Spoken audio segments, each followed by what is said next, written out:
Bust it.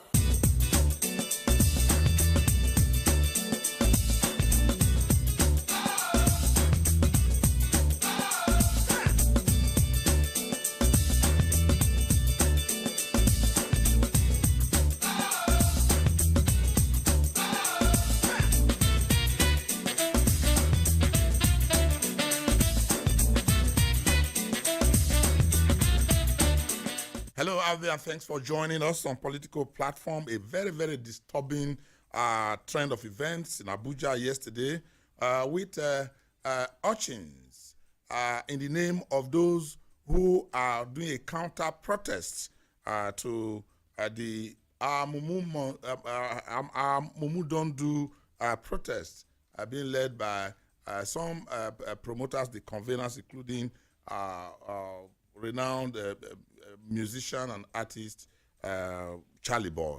Now we have some clips, something to look at and begin to look at the possibility, particularly our security men.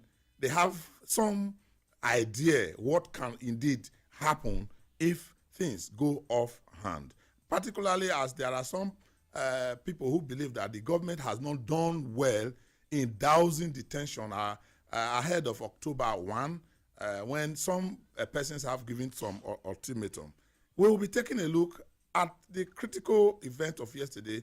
We are not going to be taking a look at it as what they are campaigning for or what they are not campaigning for, but the handling of the events yesterday and how some persons can easily, very easily, take the laws into their hand, and the policemen and the security agencies appear helpless in the face of the provocation that ran across in the center of Abuja yesterday. We'll be taking a look at that. It's important so that we begin to examine how to get ready in case there are persons who want to foment trouble in future. Now, we had no time to talk about what happened in the Edo yesterday. So as that was happening, I wouldn't know how to place it. The Edo State House of Assembly, as that was happening, the deputy leader in Sokoto State House of Assembly was having a vote of no confidence, and he was removed from office. And the reason is that he's promoting a candidate other than the current governor for the 2019 governorship race. So the wind is already blowing.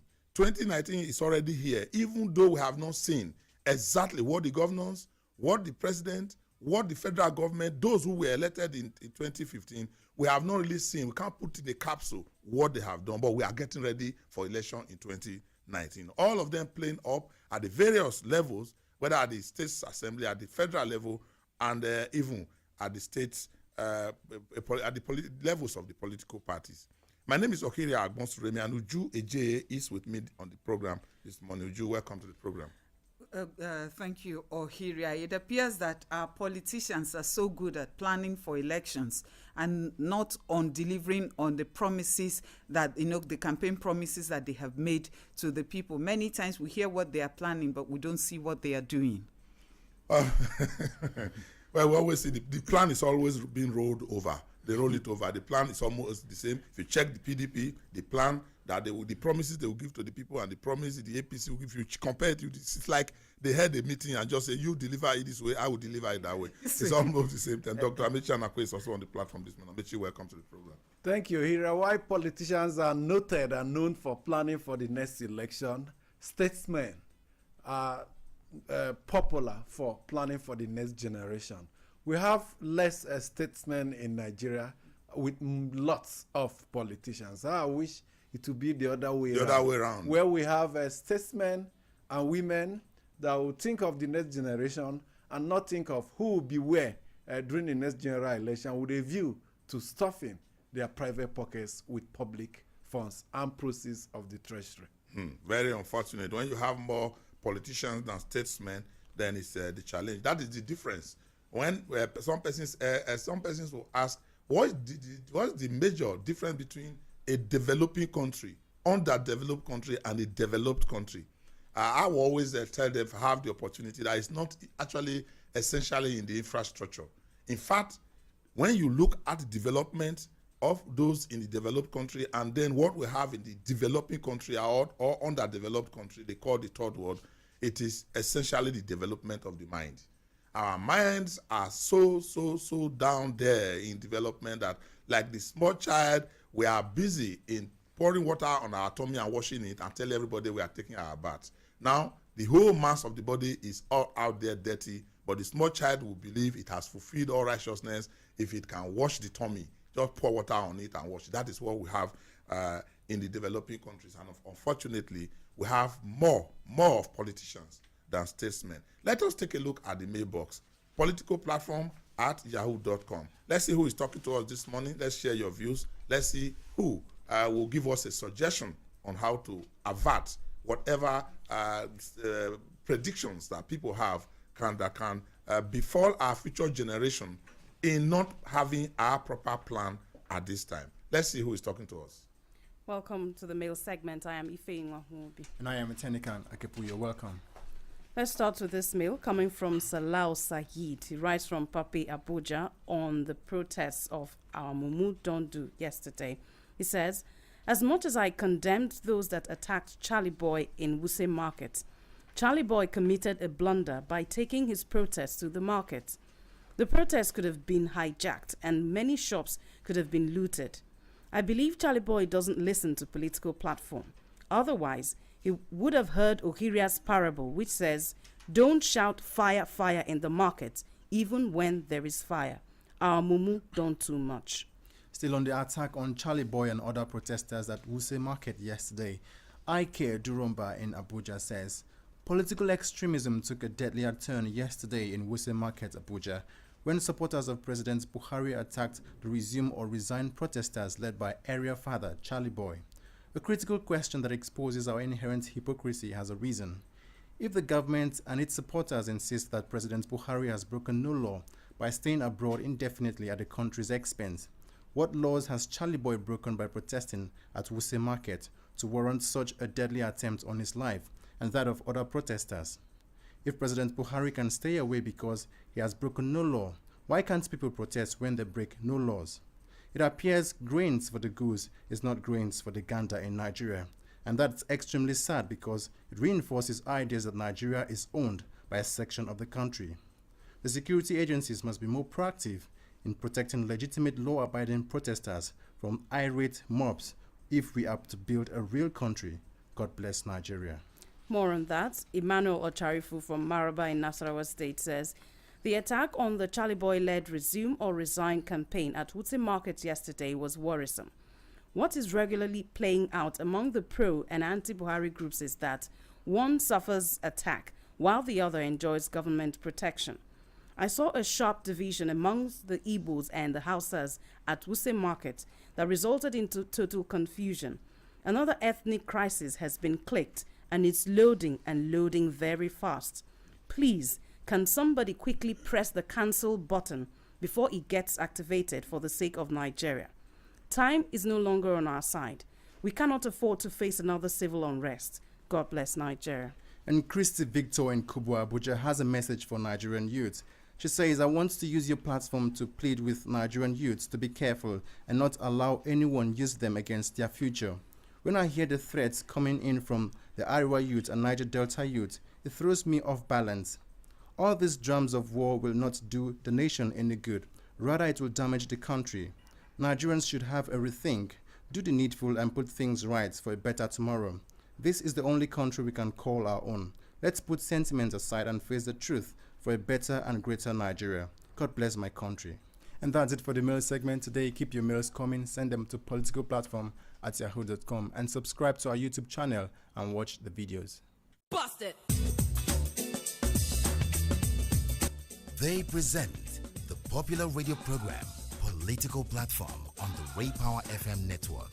Ray Power FM Political Platform, now on television. Keep track of the country's polity and be part of the process as they discuss and put political developments in the country into perspective. It's Ray Power Political Platform on AIT Abuja. Thank you so much for your messages, for your mails and your suggestions. Unfortunately, we cannot take all of your suggestions. I mean, all the mails that come onto the program. We definitely will not find time. If we have to take all of it, even in whole hour would not probably be enough just for us to take the mail. So that's why we always encourage you to go straight to the point and make your suggestions, get it all out in less than 5 paragraphs, 4-5 paragraphs, and then it will be possible for us to quickly take it. Take a particular subject. Don't dabble into 4, 5, 6 issues. Take an issue and analyze it yourself and give us a suggestion. We're always delighted, as usual, to share those your mails. That's the beauty of the program anyway. It is the most important aspect of the program, that you are there and you have the opportunity to join us to air your views. Now, when each time we have issues like what we have now, we always want to tie it all around, tie back, take a look at all the angles, the two sides of the coin. We take a look at the edges and try to find out, in order to give you a whole picture of the event. You recall that when Charlie Boy and his co-conveners, the second day, it was the second day of their protest at Unity Fountain, 12 of them, just 12 of them, because the previous day they feared that, according to what Charlie Boy told us, he feared that, look, if they do not organize this very well, it could turn out to be that, look, it's just everybody coming around and the message will be lost. So they decided that just 12 of them should go to the fountain, sit down around that place, and sing their song of protest. Maybe with media men coming around, their messages will go around. But what did the police do? The police went there. Not just that they use water, probably hot water, to want to disperse them, place the vehicle far off and pump water into these 12 people. Water cannons who were people who were not really on they were not even on their feet, they were on the ground seated. There was no one single human being around them. It was not as if they were in a crowd or in the marketplace like what happened yesterday. Apart from that, they also brought dogs. When they saw that water was not taking them off, they put tear gas, brought dogs to take them off that place. And they had to run for their dear life because one of them fainted. Even Charlie Boy collapsed at some point. And what happened? We told you the mother of all lies that we have not seen from the police came the following day. They said the Charlie Boy group were being hijacked by some persons, people unguarded, people who cannot be controlled. It was going to turn into a riot. That was why they did all that, to disperse the crowd. Of course, we didn't see any crowd with all the video. And since we made the mention of this over a week ago, the police have not come up to say that we are the liars. They have silently admitted that they told lies, and many Nigerians are angry about it. The following day or 2 days after, there was a counter-protest. The police provided security for them. They blocked the highways in major streets in Abuja. So that these protesters, the pro-Buhari protesters, can have a field day. The Charlie Boys gang were still nursing their injuries, but they came back. And unfortunately, I would say unfortunately, because I also believe that they should not have gone to the marketplace. They went to the marketplace where they will not even have control over those who will come in. And then there was a counter-protest, and the thing was like hijacked. The policemen were not available just the way they have been available. They couldn't do their job. They were not there to do their job.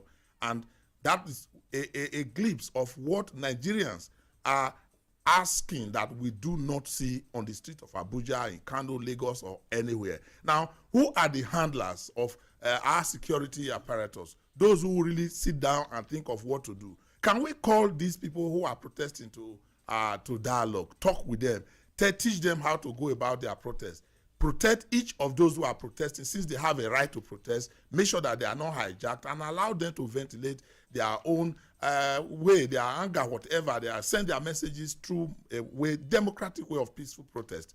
Now, I wouldn't know what story the police will tell today or tomorrow about what happened, but the fact is that they were not on ground yesterday to secure the Charlie Boy group, those who were on protest, in the wrong place. I wouldn't believe that they should take that protest to except they have notified the police, tell the police we are going to the public. The police can either say, okay, go do it this way since you have a right, or advise them not to go that way.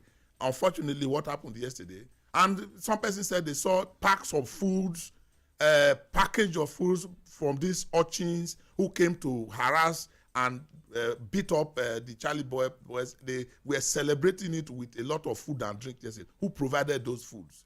Our security agencies looking at the sponsors. Who are the sponsors? Can anybody actually tell anybody in Nigeria that those who are in government today are not part of those who are sponsoring the counter-protest, who are enjoying the security protection, and who had a feed day yesterday? These are some of the questions. And we must say them. If we are not going to say them, we allow it to continue to happen, all of us will be blamed at the end of the day. Ohibia, you have almost said it all. It's a very, very worrisome development. More so when you look at the angle of the fact that there may be people, somewhere playing music for whether the protesters or the counter protesters. And something needs to be done, urgently to curb this. Because we heard about the threats by the Arewa youth. We're trying to douse, where many Nigerians are trying to douse that tension. And then this is like, playing to the gallery, which must be avoided. I remember, I don't know why, that's why many people do not really believe in the force in times of crisis. And they would say, oh, bring soldiers, because they believe soldiers can, quell such crisis, faster than the police. Because when it matters the most, the police is not usually there. Recall the 2011 crisis, during the general elections. And I traveled from Katsina up until Zaria, and I did not see a single policeman in all the routes that I passed. I did not see any police checkpoint all through. And that was the time that, that crisis. Exactly. So when it matters the most, they're not usually there, whether it is out of fear, whether they're ill-equipped. We have always harped on this program that the government should equip the police adequately. But I think that somewhere the police is shaking its responsibility. And this is the time to ask, beyond that, well-meaning Nigerians must wade into what is going on before it snowballs into a fire that will engulf this country. Let me start by saying we know what the challenges the police is facing: underfunded, undermanned. We don't have adequate boots on the ground. There's a plan to recruit, is it 30,000 per annum? We have had that plan for such a long time. Do we have the funds to back it up to ensure that we meet the global accepted standards in terms of number of policemen, policemen to number of citizens for effective policing? But let me start from what you mentioned earlier. It appears there's a rehearsal for us ahead of October 1 and, more importantly, 2019 general elections. So it's a rehearsal for the security agencies to learn how to move in, how to deploy, and, of course, every other stakeholder, how to indeed engage with a riotous environment. But it appeared the Charlie Boys group did an overkill. We all are rightly acknowledged by going into the market, and I even said it. The reference we always make here, there are some things you don't take to the market. Yes, you have the Unity Fountain. When you were harassed and dehumanized by the police, everybody, including the platform, came to your own side and defended you. If you take it to the market, where you may find a large population of people who don't reason, who are illiterate. Can you control them? Can you control them? It is very glaring that you cannot control them. So I think the group will be regretting by now why they went into that place in the first place. But the incidents there have thrown up a lot of cause for concern. The issue of tolerance in Nigeria. Yes, in as much as they have the legal right to go into the market, but because of some consideration, they should not go. Does it mean that if you have an alternative opinion, if you're opposed to the opinion, the way you respond is to use violence, employ violence? Is that the way civil societies are done? Was anybody arrested? Those that introduce violence, those that vandalize vehicles, has anyone been arrested? Is it not what we have been seeing in the past, especially during the last general elections, where it was clear that in some parts of the country, some parties, some members of political parties were too afraid. They dare not step out to campaign. Is that how we want to run a country in the 21st century? And if this is allowed to continue, it will get the messier by the day. It will just definitely... Some Nigerians, including Femi Falana, asked the police to apologize to the resume or resign protesters. And part of the concern of Nigerians is if you don't apologize, maybe those that visit them with violence, they have learned from the police. They saw how the police use extreme force on them and nothing happened. They saw how the police accommodated and escorted, even with horsebacks, on horsebacks.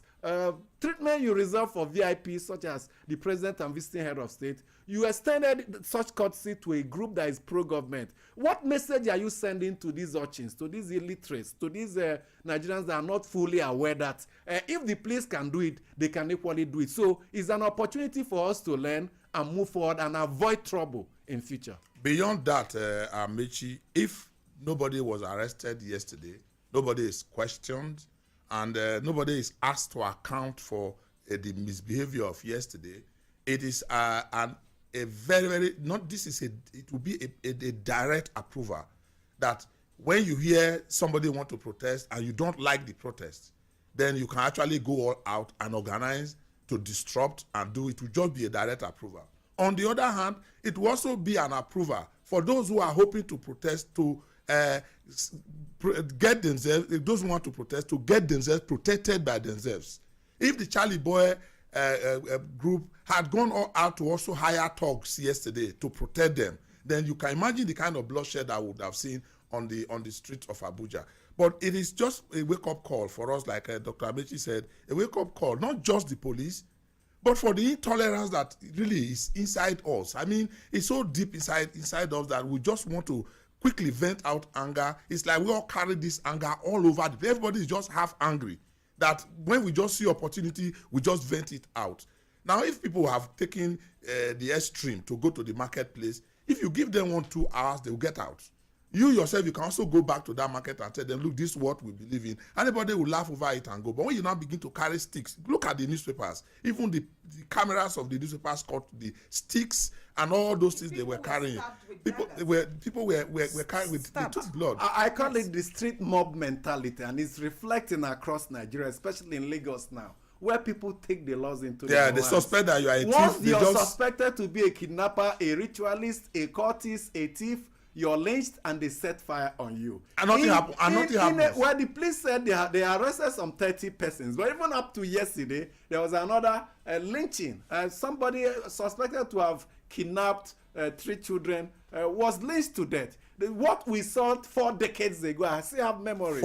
3 decades ago.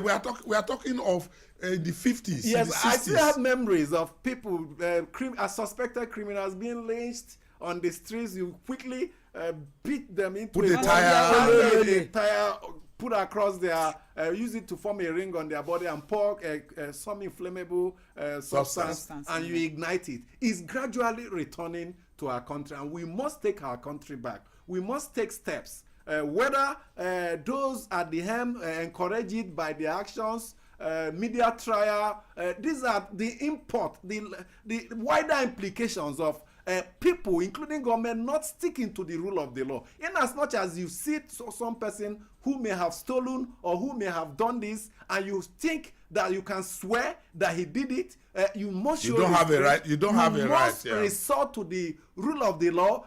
We are not in a jungle. You must follow things procedurally so that the wider citizenry will begin to key into that virtue and not turn Nigeria into how do you expect foreigners, the so-called foreign investors we are inviting, to come into our society, where once they shout ole, barawo, oshi on any major bus stop, that's your end. I believe that we need a lot of enlightenment. Honestly, Ohiria and Amechi, we need to get to the hearts of the people. Because like Ohiria said, people have bottled up a lot of hate, a lot of anger. And this is really where we need to strike at, to reduce what is going on. Churches, mosques, elder statesmen, they must rise up. These are the times that they are needed, to really do something. And if we can go into mass enlightenment to let the people know the right way to react to issues instead of resorting to violence all the time. I think what we must also give it to the Oshibajo led team now in the absence of our president in some of the steps that have been taken. We saw the president holding meetings with a cross-section of leaders, religious leaders, political leaders across Nigeria.